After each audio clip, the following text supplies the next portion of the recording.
This podcast is rated R for restricted. Under 17 requires accompanying parent or adult guardian. Mission to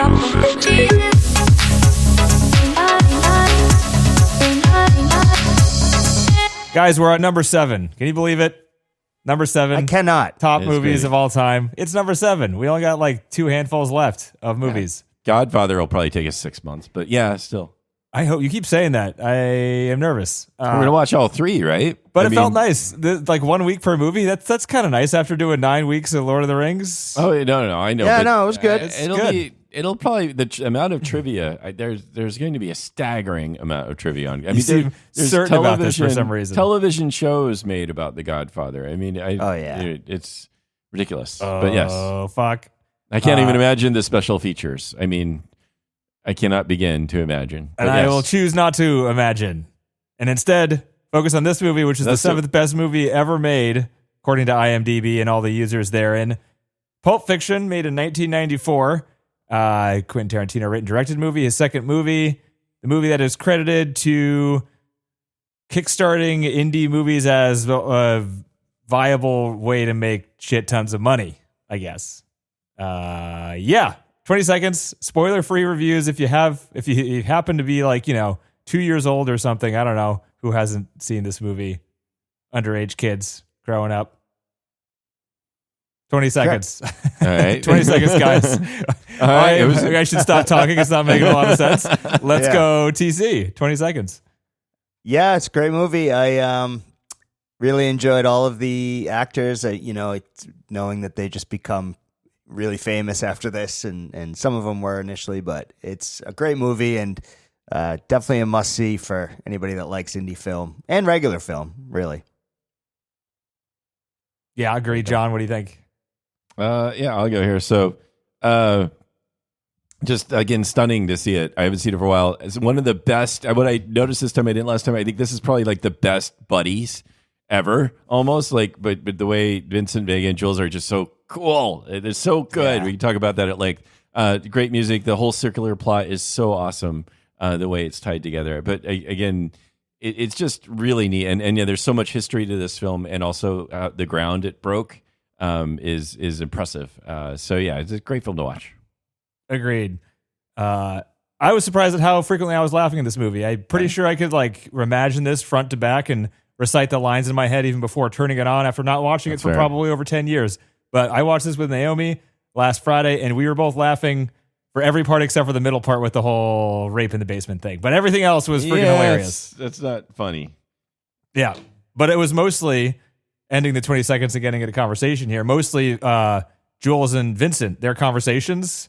Every second of it was fucking hilarious. Yeah, and just so philosophical. So good. It's just such a great, it's such a good thing to see hitmen that are philosophical. Yeah, right? Like that alone is an oxymoron. I certainly, how can you not appreciate Samuel L. Jackson, and he's hitting you over the head with his character. But what I didn't appreciate that I did this time is the contrast and how Travolta plays his character, and it's so good that he's just so dopey and sort of like he's likable, but he's kind of an insufferable ass too at the same time, and it's just hilarious. Where he's like, he doesn't want people to disrespect him, and so he sort of whines about it when it's happening, even though it's going to get him in trouble. He's just like, He's love got that. morals, like, No, but he's they got have their morals, own but- weird, twisted but morals. Each one of he's them. he's like a little kid, and he's always, if something goes wrong, he quickly wants to blame somebody else. Like the gun goes off, and he's like, "Car, you ran over a pump." I mean, he's just constantly like whinging like that, and yet he's very likable. His delivery of I shot Marvin in the face. His delivery was just like casual. I shot him in the face. I shot him in the face. Yeah, we can tell. We know. Right? I know, but he's like, I already said I'm sorry. And he's just like getting really mad because he killed somebody, and Jules is really expressing that this is a big problem. He's like, there's only so much I love that about it. I didn't really value his character when I watched it, just because I think Samuel L. Jackson is. And you're making him sound like a whiny little character, but he's not. He's also he melds that into being like one of the coolest characters in a movie. No, that is the same. That is the truth. It is true that he still has a coolness about him and a very likability about his character. So it's just too bad I wish I would have loved to see the adventures of Jules and Vincent. Just like be a serial. That would have been a great additional movie. Like some kind of backstory. Yeah, well, I mean, they planned it. Yeah, I talked about it as an idea, a prequel. Because in Reservoir Dogs, there was the Michael Madsen character, Vic Vega, who was he was Mr. Blonde, and he's Vincent Vega's brother, and they had a script written for Michael Madsen and John Travolta to go on some crazy violent adventures together, but they got too old. Oh, yeah, that happens. Yeah, it's too bad. But and I gotta say, I wasn't a huge. I forgot about the fork in the movie where it ends and then it goes back and forks off to another one. That was a little disjointing. I don't remember it being as disjointing when I. Are you talking about one fork or all the forks? No, just that main one where the movie basically ends with she goes back to her life and she's fine. She's not. Oh yeah, right. She survived, which is after when we go back and then there's another fork in the story. That one just was a little bit disjointing. But other than that, I didn't. I guess a question of mine would be on that is, did they have it edited a different way or something, or did that? Is there any trivia on that? Was that always part of the plan that they were going to show a certain part to past a certain point in time and then reverse back go backwards. to another? Yeah. To see the other, No, they didn't really talk about specifics. Everyone talked about how great the script was and how that brought everyone together, and how while they were shooting, that was the reason nobody questioned Tarantino. Usually in movies with these type of powerhouse actors, you have the actors being like, I don't think my character would do that, or I think we should do it this way. Right. But nobody does that with Tarantino, because he can talk 1,000 times faster than you can, and he's got that's true. And he's already got it planned out. You're gonna do that. Okay, you're gonna go here. You're gonna go. I want it, but maybe but you gotta get a black and a black. Okay, we'll do it your way. Whatever you say. But because we start with Bruce Willis, and then he goes away for a little bit, and then we go back in time, and then we go back into Bruce Willis's track. I don't know the answer. You could probably look up the script, but people did say when they first saw the movie on the screen, they were surprised at how well it was put together. The editing seemed surprising to them, so it might have been a little different than the script. I'm not entirely sure. Or there's so many characters that don't share the screen with each other that they might have just been surprised at these other sections of the movies. Yeah, in the script you can kind of see it go because it's all in your head, so you're not really tied to the timeline. Whereas when you're watching it live, that timeline is separate, and then you go back in time to go through Bruce Willis's stuff. Right. You kill John Travolta, and then he's alive at the end. I know. I love weird. that. Yeah, I actually like it. It's not just cool. It seems to accomplish something that it makes these characters seem. I don't know. It's not immortal, but it seems like it is immortal, die. John. It's immortal. They didn't meet their fate in a way. Timeless, cyclical. We all go around in circles. At the end of your life, you start at the beginning again. Why not? I like it. I feel like it accomplishes something. It's not just being tricky to be neat. No, John. What it is it's the epitome of postmodern art in movies. Is what it is. And if you want to read articles about what postmodern art is, then you can certainly do that. And by all definitions, this movie seems to do that. And one of the main definitions of postmodern is to call attention to not only yourself, but everything that you reference and kind of showcase it as a way to meditate on all of your influences as a piece of art. So it's some people call it stealing, some people call it homage. This is what Tarantino does, and it's a way to kind of document what we are as humans, what we take in as influences, and how freaking dense that is. All these things that everybody knows, we all take it for granted because we don't constantly reference it. But Tarantino likes to shove it in your face because he loves it so much. He gets away with it unlike anybody else because he clearly loves it so much. That's why he's doing this, because he thinks this is all awesome, that these other movies are awesome, and he's going to do things like these two movies did because that was awesome. And then he's going to do this other awesome thing just because that's awesome. And he just feels like that, as he's coming through that there's an enthusiasm and a love for the, so he gets another artist doing this could be really annoying. Look what I did here. Look at this. This will wow you because I am a genius. And you don't get that feeling from him. He's not thinking he's a genius. He's just excited because he thinks this might be a good idea, And all that stuff comes through more than what he actually does with this movie, which I think is pretty impressive. This movie has every genre of movie in it. It's a comedy, it's a crime caper, it's a drama with the overdose, it's a horror movie with the basement and the raping. It has every genre you could think of, and it doesn't even with the split up stories, it doesn't come at you like an anthology either. Like it doesn't seem like they're split up. It doesn't seem like he's trying for all these different things separately. It just like happens to go that way. And I think it's amazing how it works so smoothly. Is like the keystone, right? I mean, it's like if without that scene where like you see Willis in the same room as Travolta and Samuel L., you would never have made the connection there, right? Right. I love how they're looking at each other. They know they both have. It's like they know something. They're almost aware of the film. They're almost aware. It feels like they know. They're supposed to be. They're all supposed to know that they're in a movie. Is like the direction. Yeah. Kind of right, but I love it. It's still not played. It's just not. It's subtle is not the right word, but it doesn't feel over the top in a sense either. It doesn't feel. They keep you guessing a little bit. So in sense it keeps you guessing, which keeps you in like engaged, and then that brings you through, and you don't feel like it's so over the top, but it is kind of over the top. Yeah, just another example. If you do it well, then it's no matter what the idea is, you can do it. That's fair. Yeah. Good. Also, you have these two characters, and again, Bruce is kind of doing his typical Bruce Willis stuff, but it fits really well in here. And to have him and Chili looking at just having a stare off for a good like 2 minutes. This film really takes its time in places, which is kind of neat. It moves really fast at other times, but then it just lets you just linger on a whole bunch of dialogue, or even just people are walking around slow, like Bruce Willis going through his apartment slow up to the point where he shoots Chili or Vincent. I want to call him Chili. Why do I want to call him Chili? I don't know why I want to call him Chili. I have no idea. Fuck me. I don't know. Anyway, where he shoots Vincent. But it's really there's slow pace there. 3 really long scenes in this movie. Yeah. It has like some short scenes that are cut up, but even the intro scene with them driving to this apartment, walking up the stairs, waiting outside, going in, talking with the guys, it's completely their linear. heads It's a lot of dialogue. It's a lot of dialogue, and they're just right. walking through these areas, and there's no time cut whatsoever. But it's like funny. completely linear. So you're like, I'm all right with this. Wherever they're going, it seems like it's going to be interesting. Right. Because they are 2 interesting guys. And the same thing happens when it cuts to Bruce Willis's story. When he is leaving the boxing ring, he goes home, talks to his girlfriend, goes to sleep, gets up, goes to his apartment, gets the watch. It's just like there's no time jump. It's completely linear, and even through that, when they leave and he has the watch, but then he gets stopped by Marcellus. There's a shootout in the street. They run to the gun shop. They get trapped downstairs. Lots going on. They leave, and then he goes back home, gets his girlfriend, leaves in the motorcycle. Like that it's all linear. Linear, right? Yeah. No time passing, right? Yeah, and it's pretty crazy how it does that a number of times,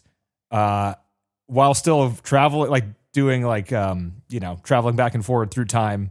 When it changes scenes, God, the Two Towers should have done this. Just one story at a time. Maybe pepper a little Mary and Pippin at the beginning, but then do the tree stuff in the middle. Just entirely get rid of it in the middle. Then do the Helm's Deep at the end. It is amazing how effortlessly the film throws so much at you and gives you so many overlapping stories. And it does not feel very confusing. I understand what you're saying, TC. The time jump can be a little jarring there, but only because everything else is flowing so well. Like, it's still. But right. Yeah, I mean, I would just still say it's remarkable that you don't. At least, even when I first saw this, I didn't get lost. And now I know it, so it's clearly not. It's a lot easier not to get lost, and this stuff's coming. But it's kind of amazing how many different characters there are. But it gives you a whole lot of time with each of them. Like you really feel like you're spending like the part of, maybe because of these long sequences too, you sit there for quite a while with each of these characters before you might move on and other things might happen. So they kind of really can stick with you. They're not just like thrown in there and then thrown out or anything like that, hardly. And there's barely like a piece of missed dialogue. Like the reason it's so entertaining is because every conversation and every location as they move through the scenarios in this movie is extremely entertaining in its own way and extremely memorable. Like it's really rare to have individual scenes in movies where I know exactly what they're going to say, and even because it's memorable, and then even when I'm watching it again, I'm entertained and laughing at it. Like that. I mean, and just the timing of it all, where they like land on the last line right at the door before they knock. Like that stuff's not easy. Mm-hmm. They've got to practice it a little bit, right? I mean, that's a fucking good point, TC. It's not just like you got. No, you don't got like 1 or 2 sentences and then you're at the door. You got they have 5 full conversations. Yeah. I mean, and it's spliced from like 15 different shots. So every single shot has to begin and end at the right portion so you can edit it and have it flow as like a natural conversation. Yeah.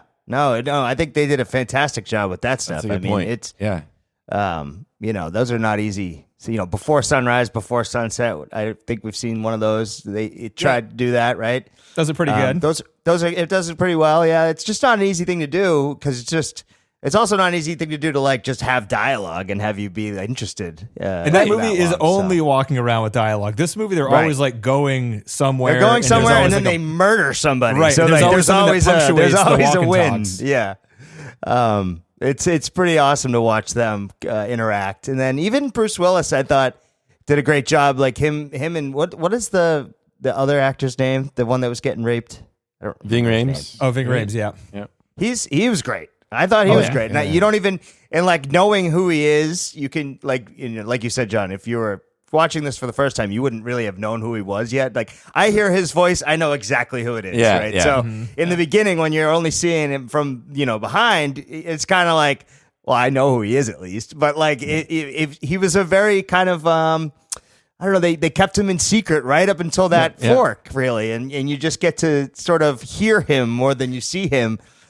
So he's like an ominous figure in the rest of the story that once it gets back to that with Bruce Willis, it really is, they start their own banter. Between the two of them, they have good banter. And so like it's very similar to the other two too. It's like you can tell it's just what's his name talking to himself. Tarantino. To each other. Tarantino, right. Yeah. And so he did it twice with two different set of characters, and it's still the same delivery, still the same kind of banter, but the difference between Bruce Willis is he's not as cool as John Travolta is. John Travolta, and he's not as funny. He's just not. But that's just his, the way he it works with his character. moves his whole body. Yeah. Travolta is just great. The way he moves and responds. And it could have been Mickey. ridiculous It could have hair been Mickey Rourke. is just- Mickey Rourke would have been awesome. Mickey Rourke I just loved it. he was supposed to be cast as Butch. I thought, it's Bruce Willis's character. Mickey I thought we were Rourke talking would- about John Travolta's character. Oh no! I was just saying that. Yeah, it would have been awesome. Mickey Rourke, if he would have been shown up and been able to do it. I think Willis probably would have did a better job because he had a lot of just staring off into he did. space. So he had to sit until there. they were- He did it really well. Where he's just getting talked at. We're just looking at him because we're just seeing the back. That was a long shot. That was a really long shot. And he's not that doing he had to anything. sit there. No, hardly. I was wondering if he was blinking because I had to watch to see if he was blinking or not. Because it was. But like they needed that whole shot because he had to say all that dialogue. Yeah, and things got to sit there and deliver that. They couldn't cut to the other person, right? Like, that was the whole point. Do you know why did he have a Band-Aid on the back of his head? Is that go on the explained? internet, John? You can guess Covering that up with the rest of the something internet. shitty. Is that a conspiracy? There's no explanation. There's Okay. no explanation. What's in the box? What's in the box? Yeah, What's fair. in the box? But if it was any kind of just decision for fun, it was a great idea. It gives you a little something extra to look at and wonder about. Because you're staring at the back of his head for a long time. So they I put a guarantee Band-Aid there? it's from something. Everything in this movie is stole from something else. Oh, yeah. Like the way the cameras are angled, the shots, like everything is taken from something else Is and like brought in. Oh, wow. Okay. All the styles, all the the music and the ideas of the people. We had, I think when we did 8.5, like the dance sequence. Yeah. One of the better, like that dance sequence is so awesome in this movie. I don't know how they get away with doing such like a subtly. It doesn't like blow your mind at how great of dancers they are, but it's just like, how are they so cool together? How is this shot this way? This music is perfect. The setting is amazing for this movie. It's just the way it works. You add the strange how it extra works. fucking icing that John Travolta was a huge dancer, like in his previous career, and that's kind of, it just adds this extra bit of icing. I mean, the way they looked at each other was awesome. She kept his eyes, he kept her eyes in a perfect gaze the entire dance. and not smiling too, just and looking not cool. smiling. Nobody cracked. It was just like dead serious.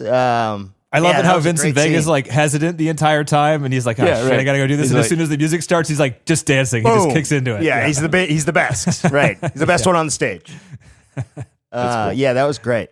That whole scene is so good. There's not like every line of dialogue throughout this entire movie, but yeah, just to point out that one between Vincent and Mia when they're like ordering the burgers and and bringing up getting the you get milkshakes. the callback because it gives you this nice callback to like Jules and his argument about the foot massage and whether it justifies killing somebody. Yep. Beautiful. It's like coming back to that too. Where And it's you like, believe that? Yeah, I got a question. I don't want you to get upset. Yeah, it's awesome. Yeah, no, that whole sequence. You're right. It's yet another really And the long tension is interaction. like they kind of like each other here. Yeah. If he Oh, does yeah. anything, he's fucking dead. Yeah. Oh yeah. Oh yeah, they definitely liked each other. Again, Yeah. another awesome scene where she's out there dancing. He's talking to himself. It's just one drink. This is a test of moral character. And he's so good. It's just so good.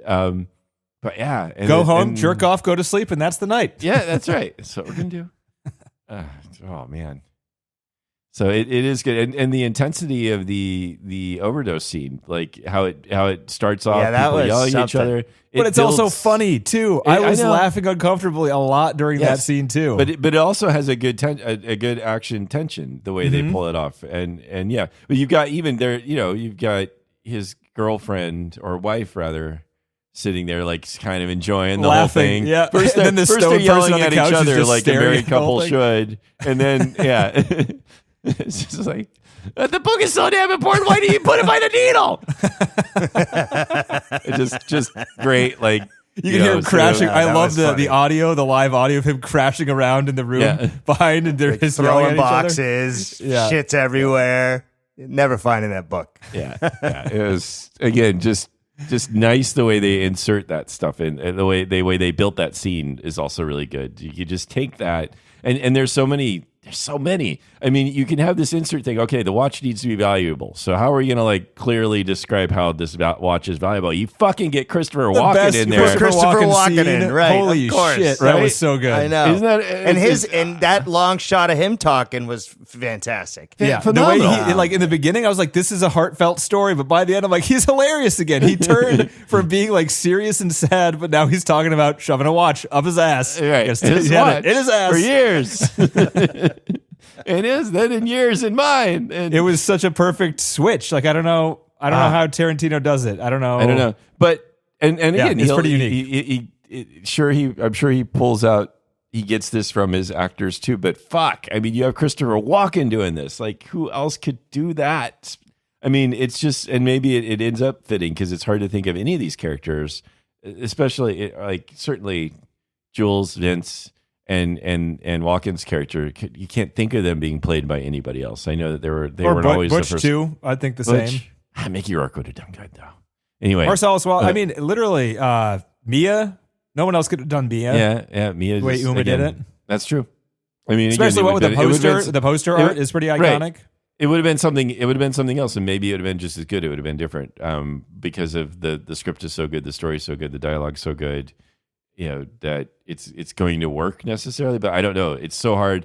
That in particular, it just fits Walken so well. His oddness of character, his oddness of humor, where he's just likable but weird and creepy all at once.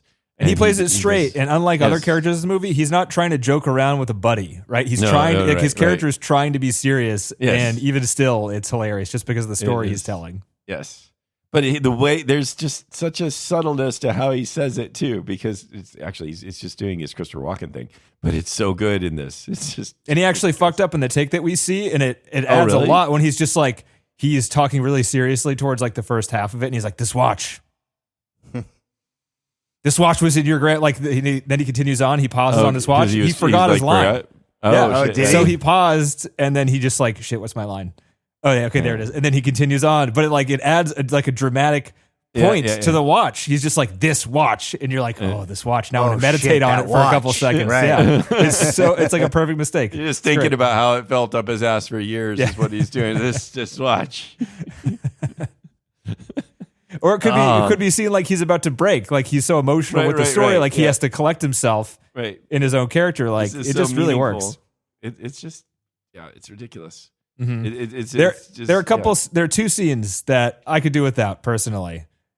As smattershot as this movie is and how much it typically works, I don't love the scene where Bruce comes back from the fight and he's talking with his girlfriend and they're being all cutesy. Pillow talk. They're being all cutesy. Yeah, I don't really see. There's nothing funny or dramatic or anything in that. No, they don't even seem like that Bruce likes this girl, and she seems like young and stupid and kind of in love with him, but young and stupid, sort of. Yeah, I assumed that was supposed to make him soften, so that like it gave him a motivation to run away. Oh, but you're right, Denny, because it was played almost like he didn't care. Yeah. which then removes the motivation for running away with her. I think Like, who it's gives a fair shit? that definitely of all the character interactions for sure, where you just got this film either singularly or when people are talking to each other, and that just did seem fluffy.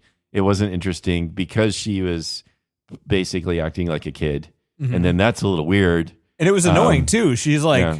sure, she doesn't speak English as her first language, but like, what the fuck are you even talking about? I want a pot. She wants a pot belly. I want a She pot. wants a What the pot belly. fuck are you talking about? I no idea. Yeah, she wants a pot It's belly. not. She wants to have It's a not big old funny. beer It's belly. not cool. It's just fucking weird. And Nobody I just wants love that it. too. We know nobody that. wants that. Yeah. Yeah, really, that's fair. So it was just That's- that was strange, but it's it a wasn't good as point. bad as the scene in is it Jimmy, the Bonnie situation? Tarantino when he plays a guy and they're in his kitchen and they're talking And he's about just storing saying the body. N-word over and over Saying and over the and over N-word. again. I did not like that part at all.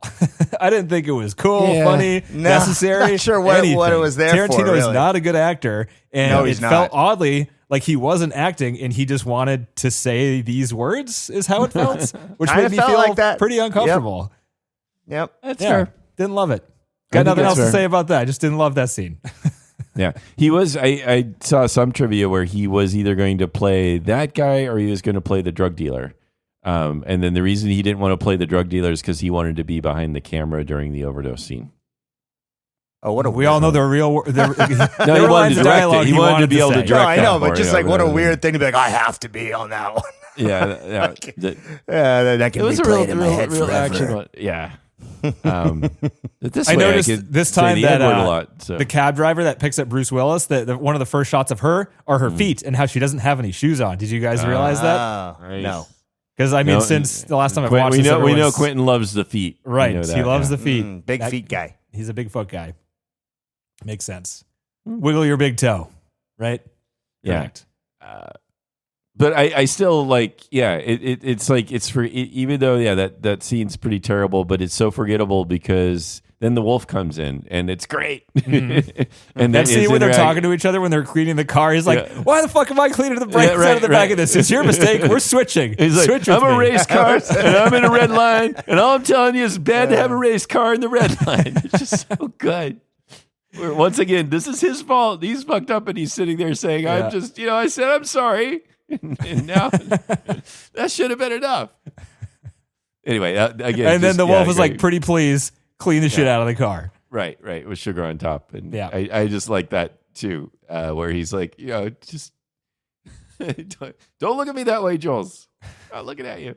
But yeah, he's just like, he's just got, you doing this now? You're going to demand respect now from the wolf? Just as, again, great. Yeah, Ah, pretty love much. it. I mean, yeah, this movie's pretty long too. Surprisingly long. I checked the clock at 45 minutes in, and there are already so many like memorable scenes at that point. It's kind of ridiculous how much they cram in to this movie. Yeah. Yeah, it's really good. I just so what film is he aping with the sort of circular narrative? Is that there are other films that have done that he's ripping off to do that sort of like splicing? No, that's the part of the postmodern art, and I'm ripping I know nothing about this. I just read up on this for this podcast. So Yeah. But Okay. the postmodern art is multifold, and one of them is the pop culture thing. The other one is making it not about one story, about most stories try to make it about one thing for simplicity or whatever, and postmodernism is well, it's not. You can't explain it with one story. It's everything. It's Yes, everything at I once. see. I So it has gotcha. to be like sprawling and confusing and whatever. So that's like a part of what it I is, see. I guess. Yeah. Oh yeah, I just didn't know there was a particular, if he ripped off that narrative structure. Like if there was like a cycle structure, you're going to you're going to end at the beginning. That's common. That happens in lots of movies. But then you're also going to have a lot of time shifts and splits before you bring it back. And still somehow it's going to feel right that it comes back to where it started, even though one of your characters there is dead now. And I don't know, it just works. It works really well. Trying to think. I mean, Rashomon kind of does. Is it Rashomon? That's like different perspectives, though, Right.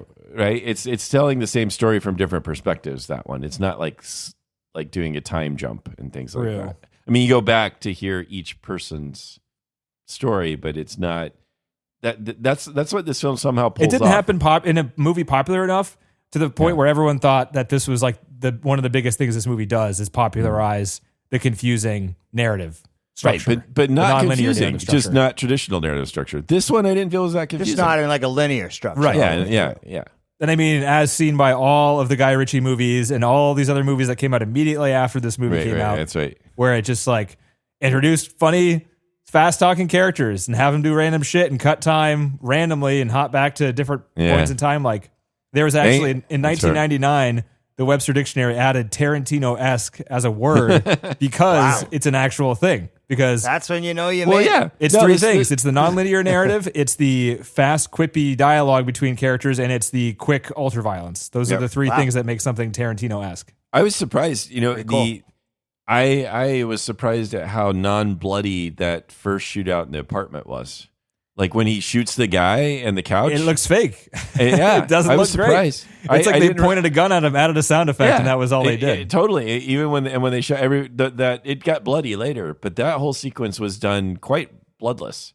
Almost, and maybe they were sort of going for it almost because they want the guy's going to come out and shoot at them, and they're not going to get touched.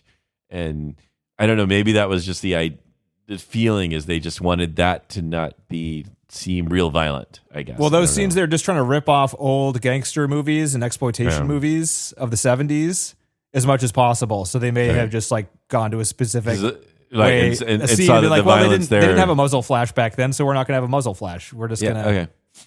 Right. We're going to do these light things too. Like, just sort of like bright cut to gun. white for a couple frames. Yeah. I mean, again, the whole sequence is still really good anyway because the dialogue's so great. But then I love, where the guy comes out and shoots at them and how they, again, just perfect comedic timing to look at each other, notice that they're okay.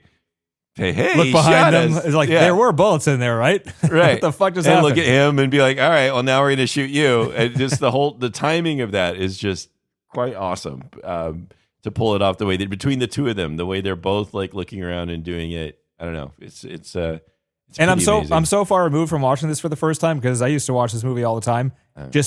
I can't imagine, or I can't because I don't remember, but you couldn't probably imagine what they were going to do when you were first introduced to these characters and they were hanging out with each other, right? Because they're so laid back and they're so casual and friendly seeming that you wouldn't imagine they're going to like murder a couple smart dudes. seeming. Yeah. Right. But you don't the only thing that was strange was they were in suits. Right. Yeah. But and then when the change happens, you don't not believe it because of what you thought about them before, and what you thought about them before doesn't change either. It just like adds to who they are, which doesn't happen this way a lot, right? Because people try to do this type of switch in characters, and a lot of time you just like feel like you're being clunked, like the movie Clunks. You know what I mean? And Tarantino can do these switches better than anyone else. I would say because he does it in all of his movies, and it works a lot of the time. And other people try to do it, and they can't fit as many in a movie, and they can't do it as well. I think that's what defines him to me is like his ability to like turn on a dime within scenes, do like any genre he wants at any given point in time, carry you along and not make it seem like the characters are lesser than after he does it for like a visceral emotion thing. Like he doesn't lose anything by doing it most of the time, which it's rare. Yeah, it is. He also works with really good actors. Oh, fuck yeah, that helps. It helps quite a bit. But they work with him because the scripts he writes are fucking amazing. Right. No, it all works together, but holy shit, those performances. I mean, he's happened to have some of the best actors. Right. Well, he does, but then but he's made their careers again, right? He's brought them back. Samuel L. Jackson. I know. They are amazing, though, for sure. If they didn't have good acting for this, it wouldn't be good, for sure. But right then, like after before the movie didn't have to end, Samuel L. Jackson just had to deliver that one speech, and now now he's the highest paid guy in Hollywood. I mean, just like fuck yeah, because holy shit, it's just that one speech. I wish I could watch it for the first time in the sense of like seeing that scene unfold.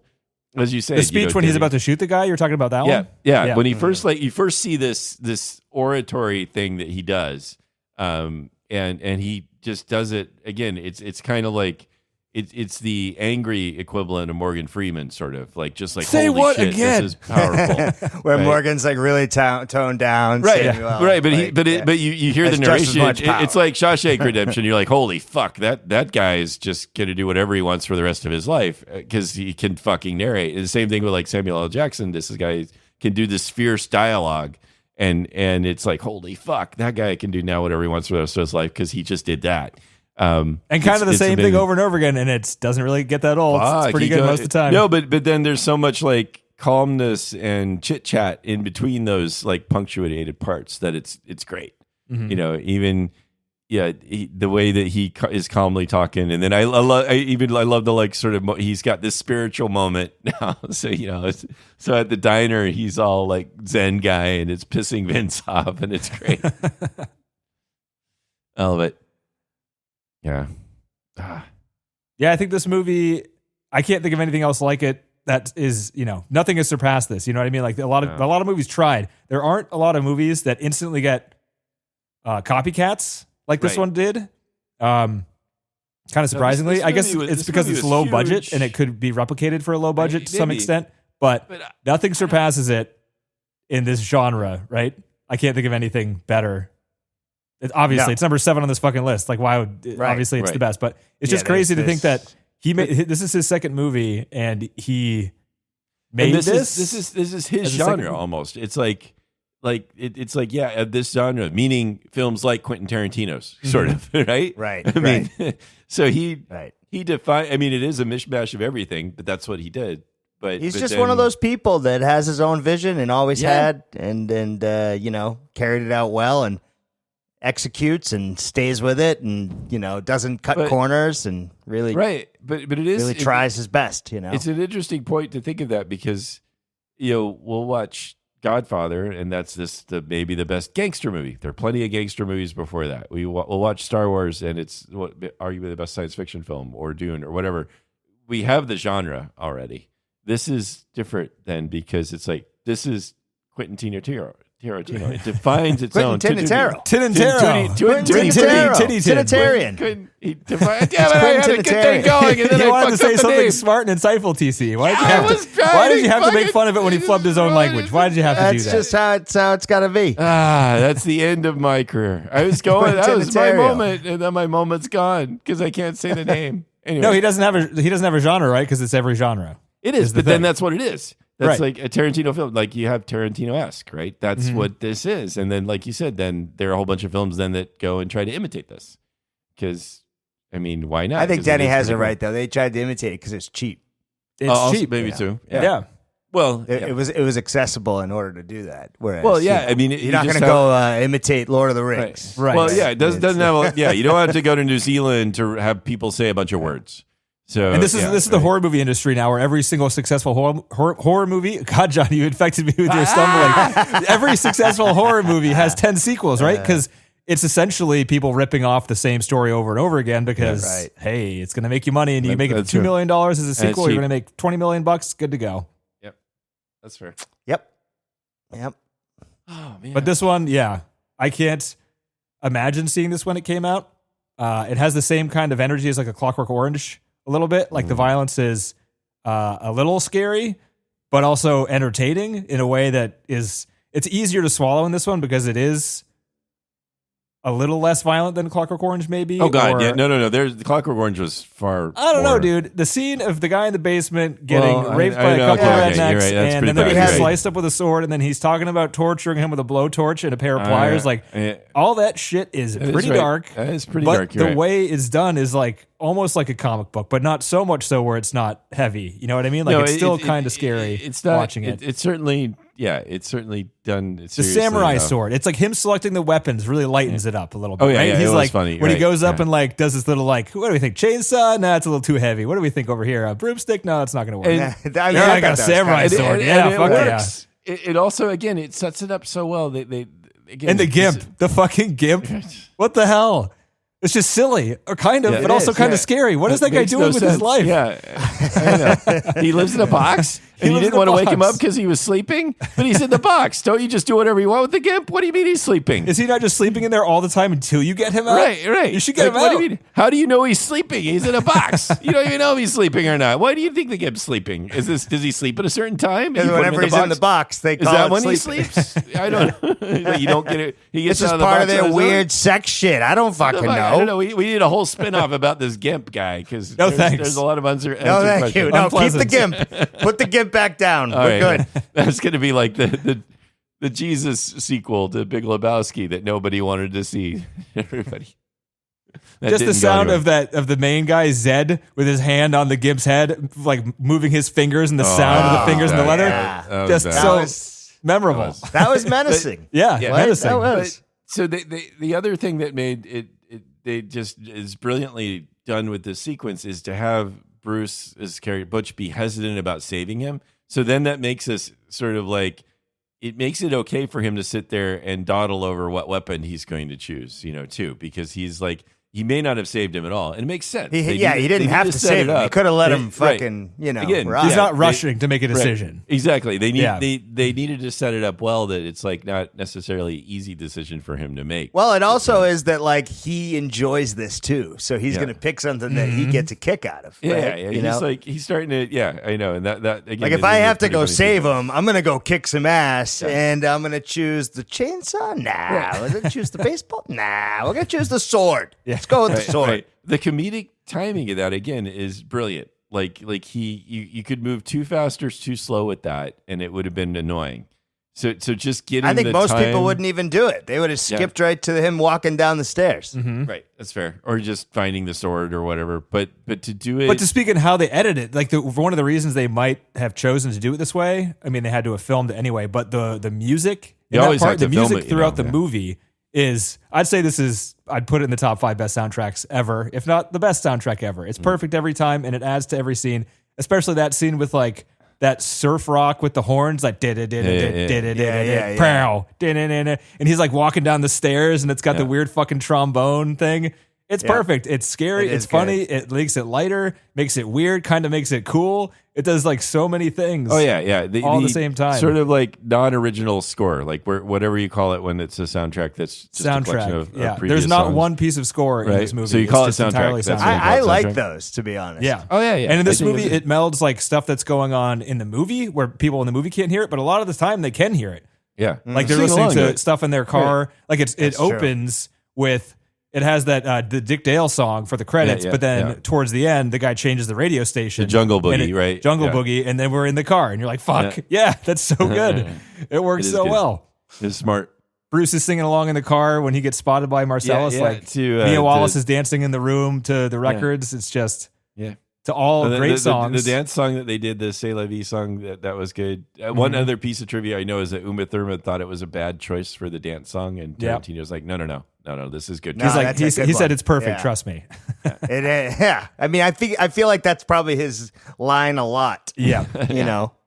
And you're like, okay, if you if he Okay, thinks I it's mean, like, I'm not perfect. going to question the Tarantinian. Mm-hmm. I mean, Not a lot of people did. It sounded like there was not a lot of good special features on this movie, but there were a lot of like on-set interviews with the actors during the filming of this movie, which isn't great because they're in the middle of the shoot and they're all just like, "Yeah, Tarantino's great to work for." and in they're the middle like of a new. shoot. And he's They're right new, over there. So they're always, they're going to yes everything. Right. They're on set. Tarantino's around and they have a camera on them.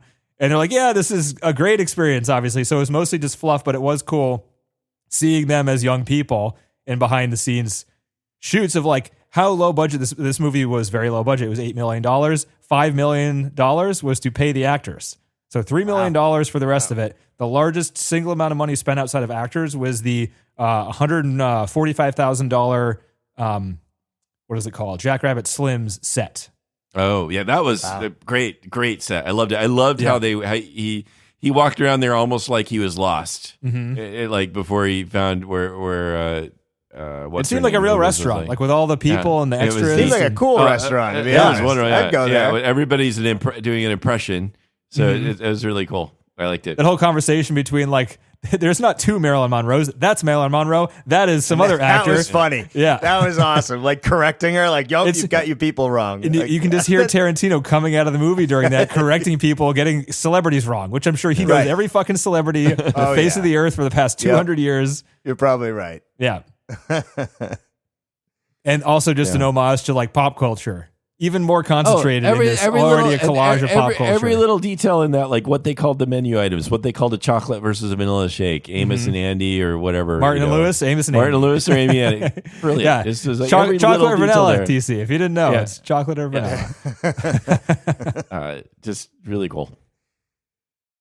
Yeah. What were the options for the burgers? It was like well done or bloody or well something? Well done or bloody. Yeah. Something like that. Yeah. Nothing in between. Never heard anybody say that before, but Yeah. I kind of liked that. I was Yeah. like, I might use that. You want medium? Get the fuck out of here. We don't have pizza burgers around here. Say that in California, like they're like, what would you like? You're like, I want it bloody. They'd be like, you're out, kick him out. He's out. Security, get this guy wants something bloody. We don't. Our have steaks that are here. made of quinoa here. Thank you. Yeah. That's right. There's no blood here. Yeah. There's no blood here. It's We're a beet vegan juice. place. Do you like beet juice? Similar coloring.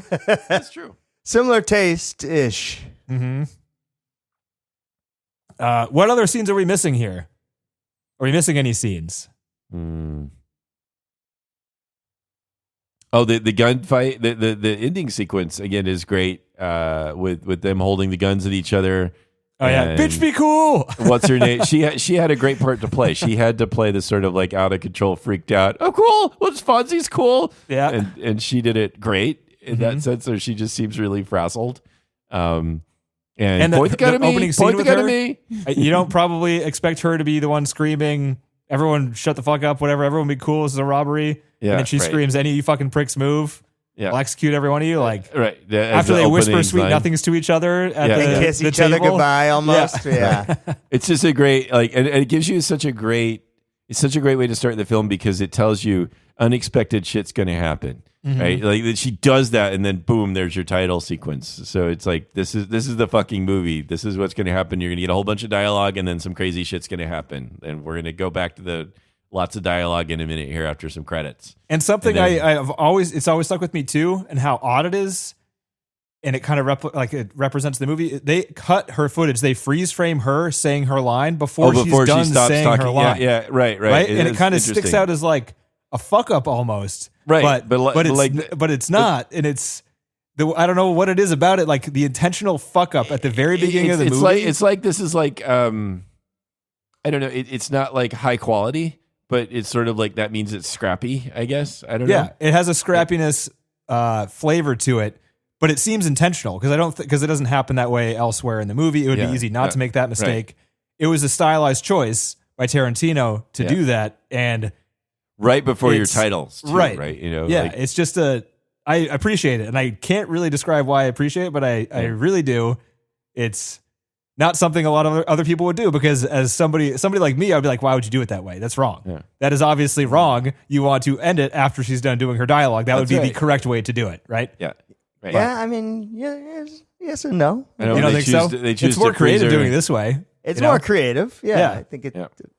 But and it's so subtle too. It's not like he's necessarily saying anything except for maybe this movie's scrappy. You know, maybe that's the intent of the decision. I don't know.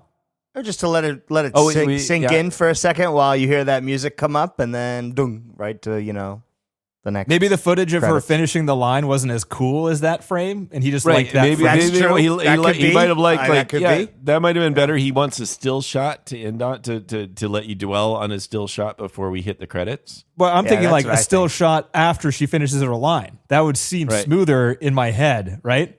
Yeah. But I don't know. Maybe he must. somehow, Maybe it totally could be just he liked the way that she looked right at that frame. Right. And But was where- like, what we'll just word- let what word the does she audio stop carry on? over, and then we'll cut to black. right. Where does she stop? Like, what word does she stop on? Do you know? Like when she's doing? Is it before Every she last swears? motherfucking one of you. Right. But when does her mouth stop moving? When she says one, I guess So she's like one. Right. So you Of you it is just stops on the frozen. swearing. So maybe he feels like too it highlights. I the think it was dialogue probably more or something just like that. a combination of all the things that we've mentioned here. It's just he's Tarantino. Yeah. He was like, how can we make this not conventional? Mm-hmm. Sure. or just sort of rattle you up a little look more. at her face right on that frame. It's awesome. Exactly. That might have been it. I like her face right there. I need her to finish her dialogue, but I want her face paused there because I think that looks good. But Quentin, that doesn't flow. I don't give a fuck. I don't give a fuck what it does. Dude, trust me, this will be awesome. Trust me, it'll be awesome. Right. Trust me, it'll work out. Did they know? Don't worry about it. Did they have a sense that they were making something really like revolutionary, or that it was going to go, or they think they were just doing something fun? They thought so. Everyone liked Reservoir Dogs. That movie was a huge hit, and all the actors loved it because it's basically an actor showcase. Harvey Keitel loved it. And he loved how popular he got from it because he's had like a pretty, he's had a really long career, but it hasn't always been in popular movies and consistent in popular things. But he loved it how that like gave him a burst in his career for sure. People come up to like it made him the most famous he's ever been, where people had fun coming up to him and quoting him lines and things like that. So he loved that. They had a couple other people like we talked about for Butch, but he knew Bruce Willis and he convinced Bruce to come and talk to Quentin. And Quentin and Bruce had a nice walk on the beach. They walked on the beach, and I imagine Tarantino spouted 1,000 words a minute at Bruce for a long period of time, and Bruce was sold. And Bruce was the headliner, like at the time. It was Bruce Willis right at the end, right? He's the big star. Bruce bumped the initial budget, so the budget was going to be $5 million, and he bumped the budget up to $8 million. Oh. So I think he probably made $3 million.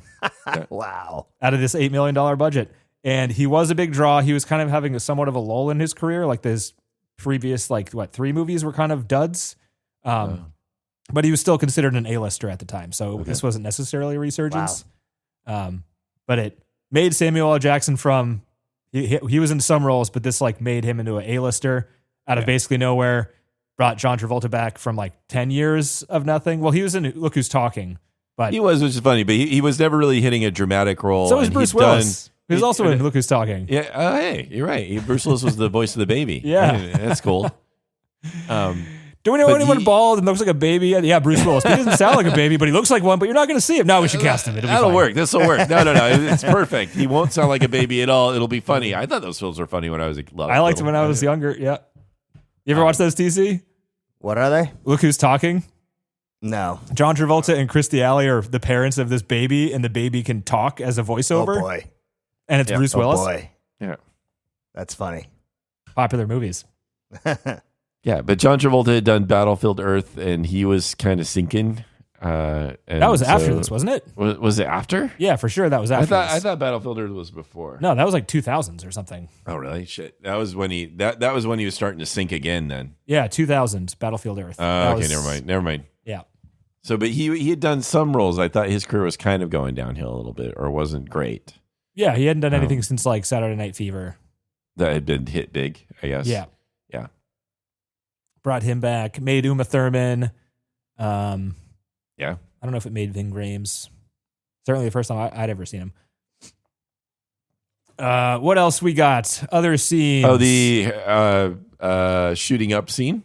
Lots of great needle action there. Lots of like very realistic looking drug shots. Yeah. I mean, you see drugs in movies quite a bit, but it doesn't necessarily focus on the hardware. And there's something about like showing the hardware and the drugs in realistic looking baggies and things like that to just makes it feel more real. That's for sure. Yep. So that was some other scenes. Lots of different shots of Uma doing coke, him doing his heroin. Can you easily confuse heroin for coke? Is there a way to test before you? I think if you weren't paying attention, maybe. I mean, that one's kind of like white. The other ones can be a little off white, I guess, depending. And then there's some other kinds that are. But if you're already really like messed up, but if you're already fucked up and you're not paying attention and you just assume that it's what it is, I mean, I've always had questions on how she could make that mistake. Is it because normally with heroin you have much less of it, and the only reason he has so much is because he's rich and he just buys? Well, he's about to break it down and sell it in small bits, probably. Or he just uses it over long periods of time. So he also didn't know what it was, so he was also like had no idea how much he was buying. I thought that was some of it too. Okay. Because remember, he's like, "What do you got?" He's like, "This shit's the best shit." And he's like, "All right, yeah, I'll pay extra for it." And then she thought it was having coke, no idea, she was doing coke in the bathroom, so she thought she was doing more coke. And then it was still white. Yeah, and I know that some heroin can be off white. Is there a baggy thing with heroin? Because like The dealer was like, "Hey, we don't have any balloons. Is a baggie okay?" So it was the I fact that think it was back in in a the baggie, day they were maybe? doing balloons more than until they started making plastic baggies like we know them. like I don't the think back in Ziploc bags that are made specifically Yeah, for I don't drugs. think back then they had those little Ziploc bags like that. They were using balloons for drugs. Oh. But I think it could be easily done if you weren't paying attention. You don't know anything about it. And she was already fucked up. So it's like, she wasn't paying attention. Although I have to say, like, you probably, maybe, I don't know, maybe dab your tongue, maybe taste it first. Maybe I don't ask. know. It's like, Maybe it's ask. just real quick. It's just me, though. Just wait until the guy's out of the bathroom and be like, "Hey, can I have some of your You're like, what is cocaine?" this? And he's like, "That's by not the what it way. is." Yeah. He's like, don't fucking snort that. Yeah. Oh, boy. Trigger warning.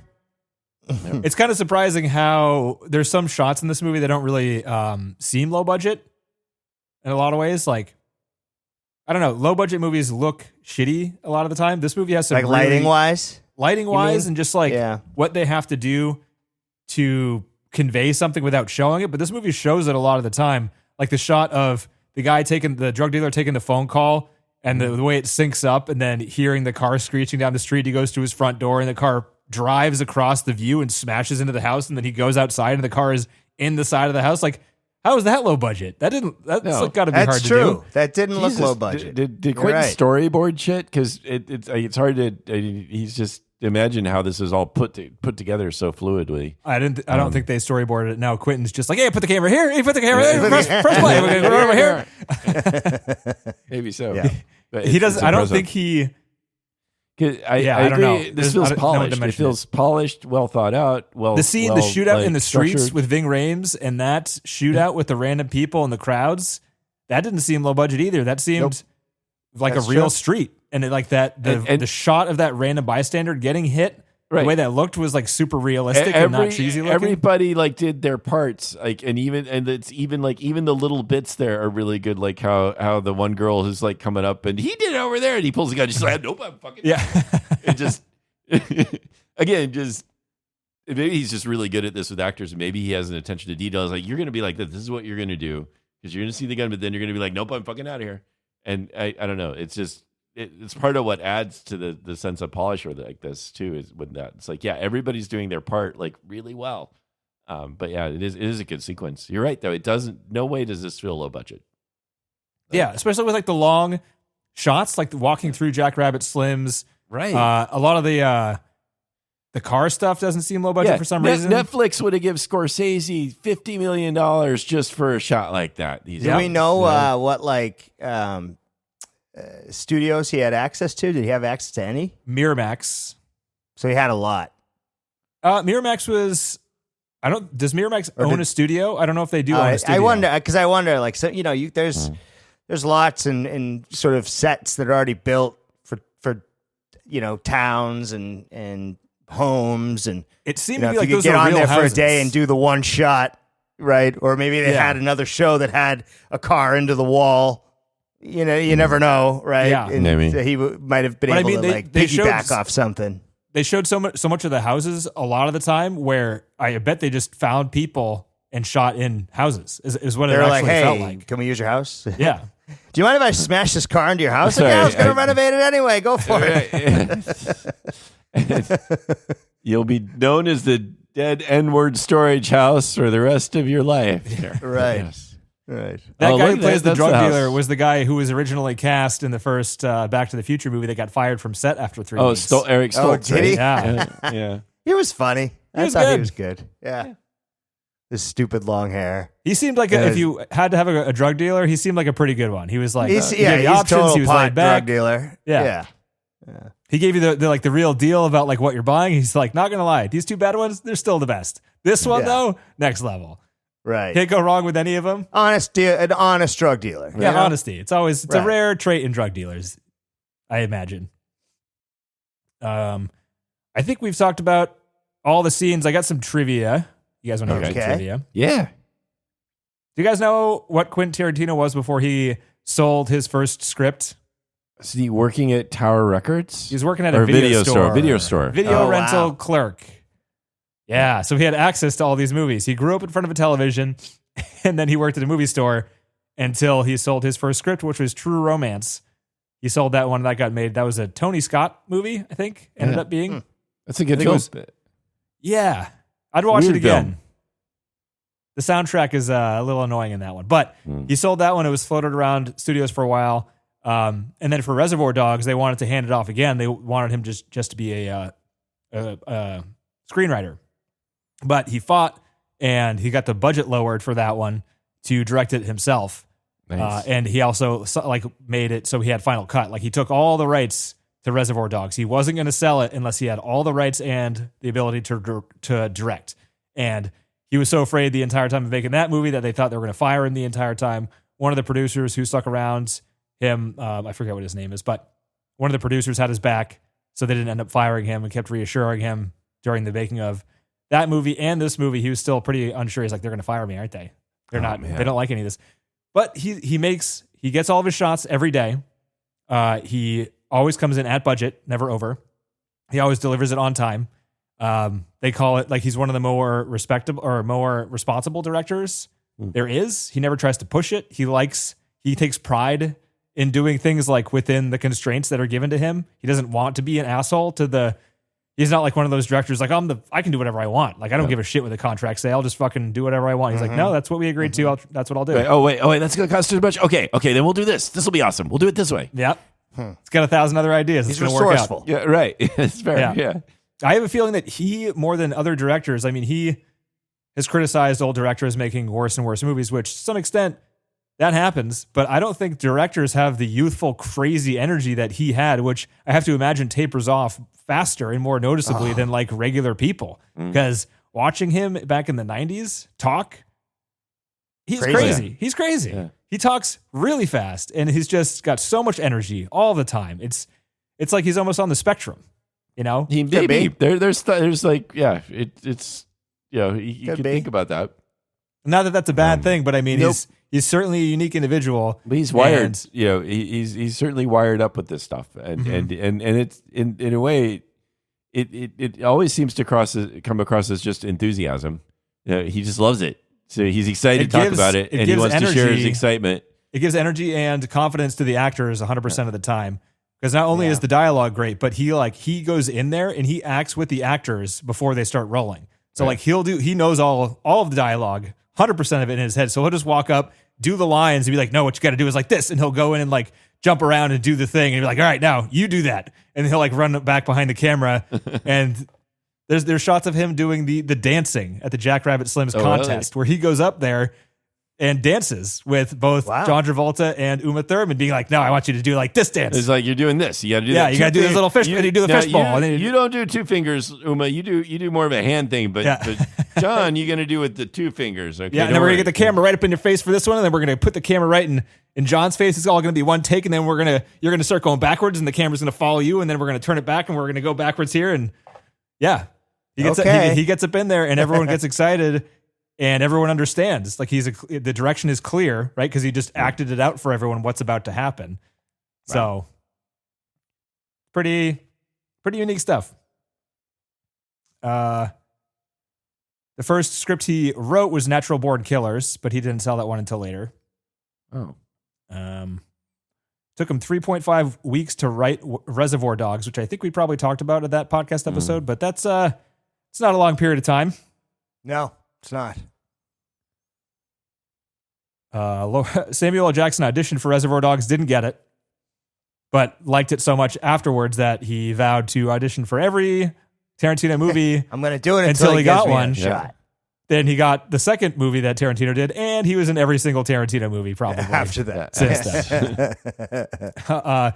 There's a lot of controversy on Tarantino's use of the N-word, and some people are really against it. Some people are sympathetic to it. I don't know if that's the right word, but kind of defend Tarantino. Spike Lee is one of the people that's super against it. He thinks he thinks Tarantino's using it, exploiting it to try to like make it seem cool or trendy or something like that. But then you have people like Samuel L. Jackson who defends him, saying that I don't know if he just forgives it, but Tarantino is one of the few, if not only white person who spends time trying to write good black characters in all of his movies. that he gives him a lot of credit for that. So he really appreciates, All right. So give him. I think he gets the card that says he's allowed to say the N-word. Yeah, I mean, I feel like Spike Lee's not anybody. He hates everybody. If anybody can give you that card after that movie, it's Samuel L. Jackson. You think if you got that card from Samuel L. Jackson, you have to be kind of like, okay, that's all right, I guess. So. I feel uncomfortable with it in Reservoir Dogs and in this movie because it's unnecessary. I feel like at Django Unchained, it's somewhat necessary, right? Because of the topic, but yeah, I just think they could have cut it out and it would have been better. Right. It, as you said, it's not a necessary. It didn't need scene to be in this there. film That's in for particular. sure. Yeah. John Travolta and Tarantino just hung out. A lot of the auditions are him just hanging out with people, seeing how they react to him.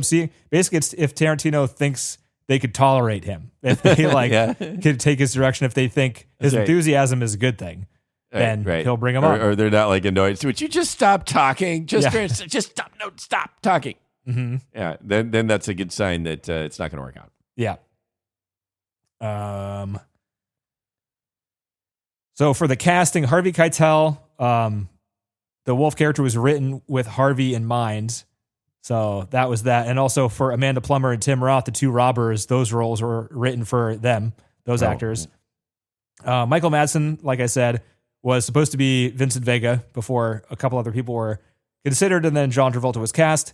Michael Madsen was cast as Virgil Earp in the Wyatt Earp movie, and they wouldn't let him share time in that production, so he couldn't do it. Poor Michael. Yeah, I know. I mean, what a miss. I'm not sure Virgil Earp was a huge role that everyone remembers. Yeah. No. Shit. But he wouldn't have been able to do the same thing. No. As Travolta. Again, but Tarantino brings stuff out of his actors. It wouldn't have been the same thing, but it probably would have been awesome in just a different. It's hard. I mean, Michael Madsen tried to be Vincent Vega in the Kill Bill series. It wasn't as good. He didn't have a buddy to bounce it off of, but his version of like cool funny isn't as good or the same. You know what I mean? At least in my opinion. No, I agree. It's iconic. Again, it's kind of amazing. I don't know if we have films where there might be one person in it. Well, Star Wars, there's like iconic characters, I guess, but it's kind of amazing how Vince and Jules, those two guys are just like there's no one else like they're just like there's nothing else like that. Mm-hmm. And it's kind of not for lack of trying either. Nothing comes close. Yeah. Uma Thurman was really wanted for the role by Quentin. She turned it down initially, and he ended up calling her on the phone and reading her the entire script on the phone, and she said yes after that. No, just listen to this. Hold on. I just need 10 more minutes. It's a script. Shouldn't it take an hour and a half? No, I'll talk really fast. Just wait. What else? Matt Dillon was after Mickey Rourke was not cast as Butch. Matt Dillon was the next choice there. Interesting. Yeah. That was until Harvey Keitel got Bruce Willis pushing for it.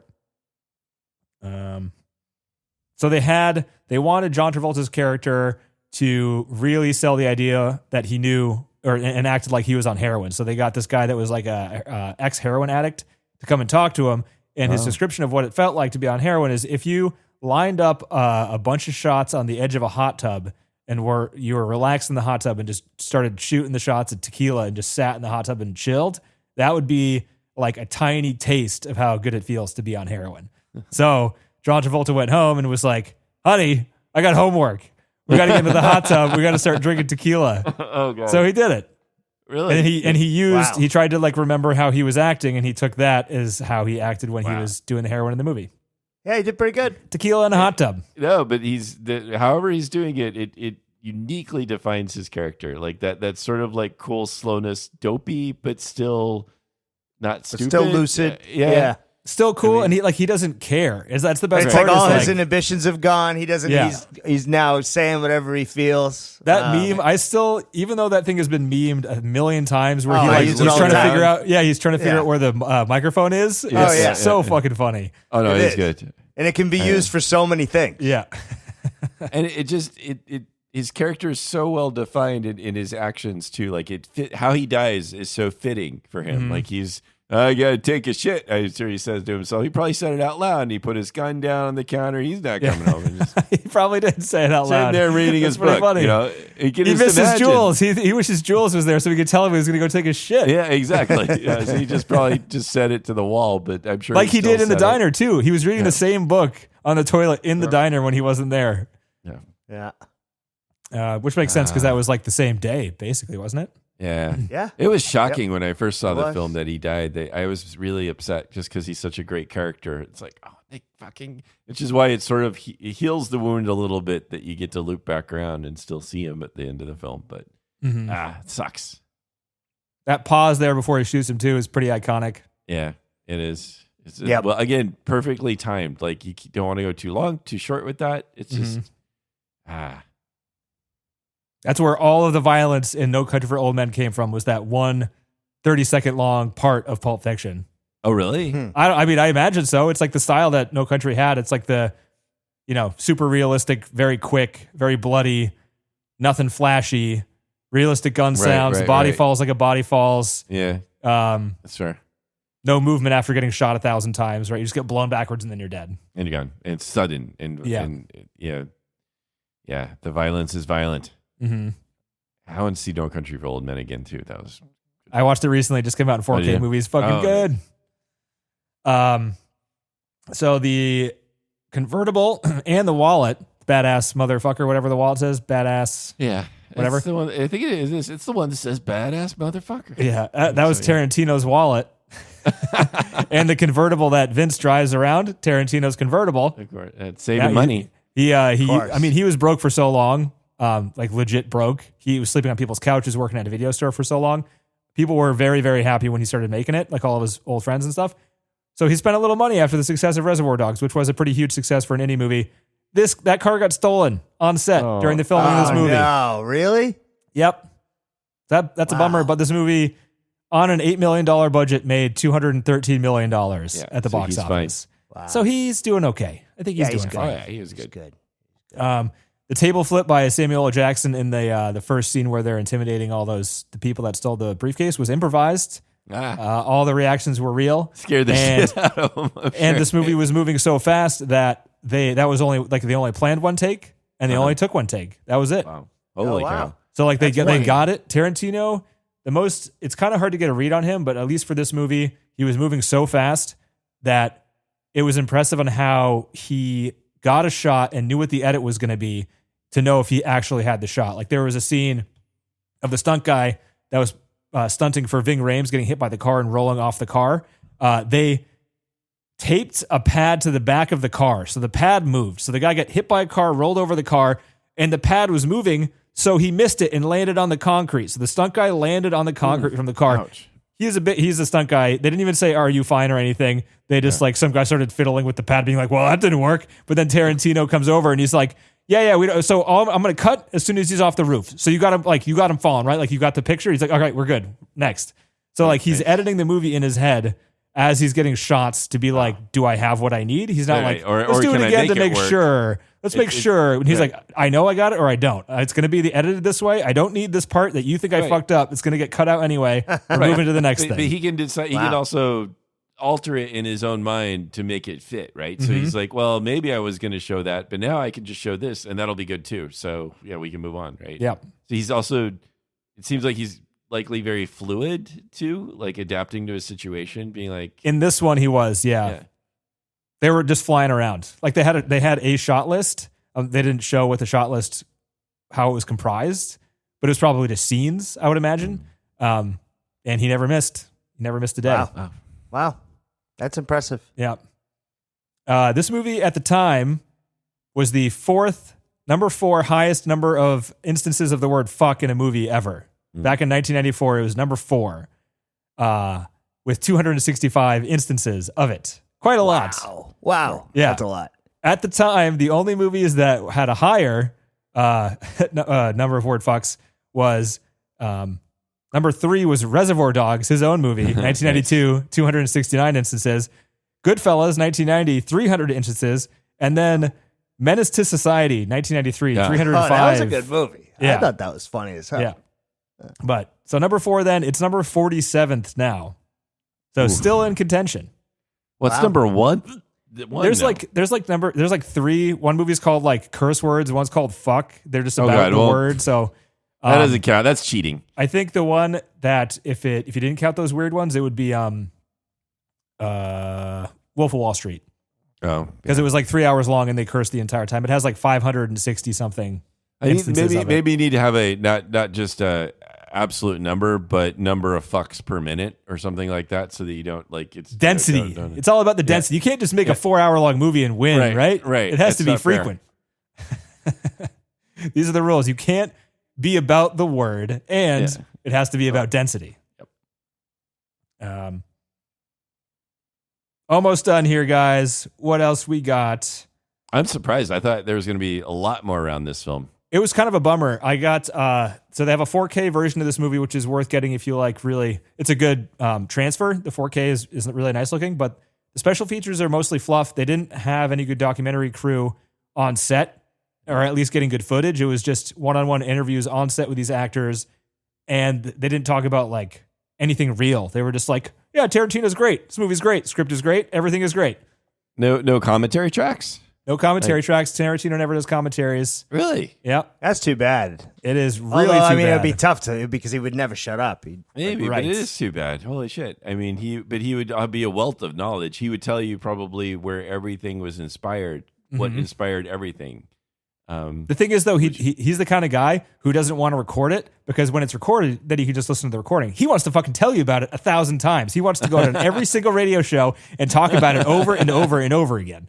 That's right? fair. Yeah, I don't know, but yeah. I'm just surprised. He likes to talk about his work, so I'm surprised he wouldn't be all for a commentary track. I mean, I think it would feel final to him. He doesn't want to stop talking about it, is my guess. It's I don't know. Because a lot of these people on commentaries are like, "Oh, fine, I'll fucking talk about the movie I already finished. God damn it, fine, one more time." That's all I'm doing. Right. He's like, "Oh my God, I'll talk about it forever. I want to talk about it 1,000 times. Keep talking about it." The Jimmy scenes, Robert Rodriguez shot some of them. So the scenes where like Tarantino was in front of the camera, his buddy Robert did some shots.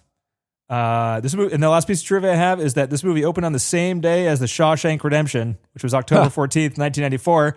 And that year, they both got nominated for 7 Oscars. Nice. Wow. Yeah.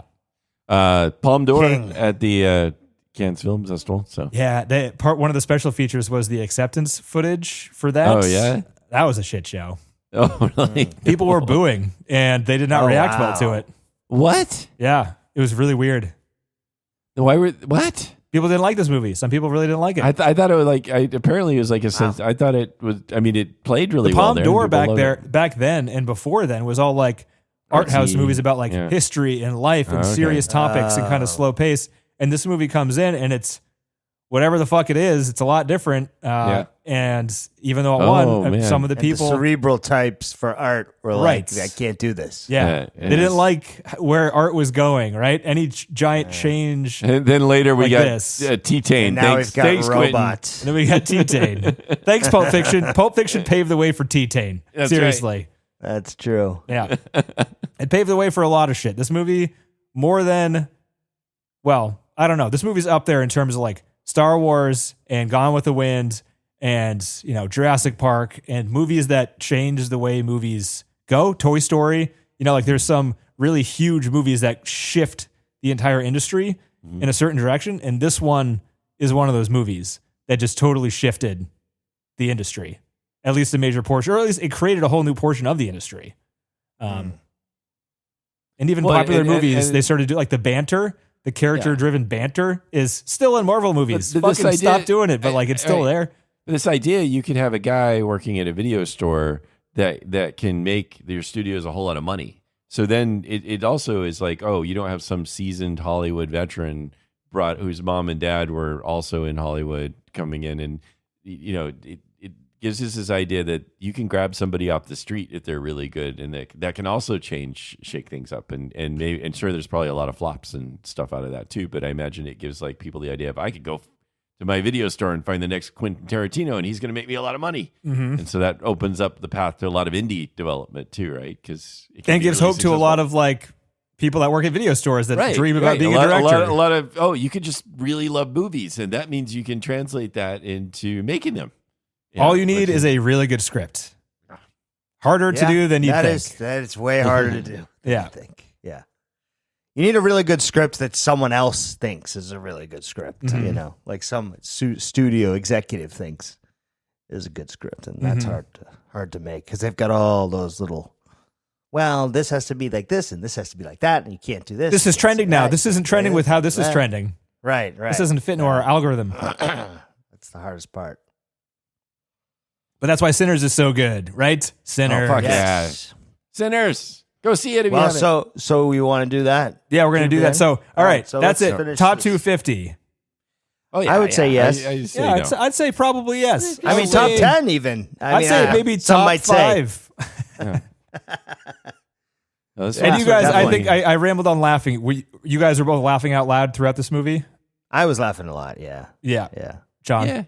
I was smiling. I You were wasn't smiling. laughing out That's loud. good for you, John. I'll take that as a It laugh. was good for me. Whenever the that's right. dialogue between the two of them, I was giggling. That's Oh, it. I was just like, but- almost like just it was a joyous thing to watch the dialogue between those two. That's it's still it's my favorite part about the film is those two characters and watching them interact. It's just Yeah. I don't know. It's hard to think of a better character interaction. There isn't any, John. This is the 7th best movie ever made. This is the best Yeah. one. Right. But even the films above it, again, we're going to see some really good films, and there's Godfather, but I don't know if there's a better dynamic like between two actors. Not even in Tim Robbins and Morgan Freeman and The Right, Shawshank. right. It's not as good. Right. You can narrate all you want, Morgan. It's you're not gonna make it.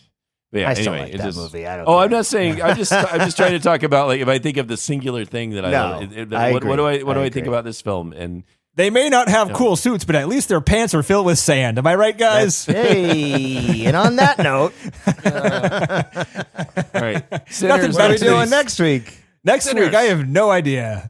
yeah, Sinners. real Yeah. next week. Sorry, this. But- No, Sinners is coming out first. This was coming out Yeah, after and Sinners. podcast I don't line. know. Go to the website, Oh, that's right. Shit. I mission250filmcast.com. don't. No, we're also doing our own little time cycle here. Yes. Yeah, I forget. You're very- Sorry, you're right. Always We haven't- aligning with the movies. Yep. All right. I don't know. What are Haven't thought of it. we doing next? Don't know. Go to the website, mission250filmcast.com. There is a What's Next portion. We will update it. And you can see what's coming up next then, or you just right. wait till the episode drops and you can see from the title on your podcast. just press play. That's right. you All go. right. Thanks a lot. Cool. All right. All right, boys. Talk to you guys next week. Talk to Thanks you all. later. Talk to you later.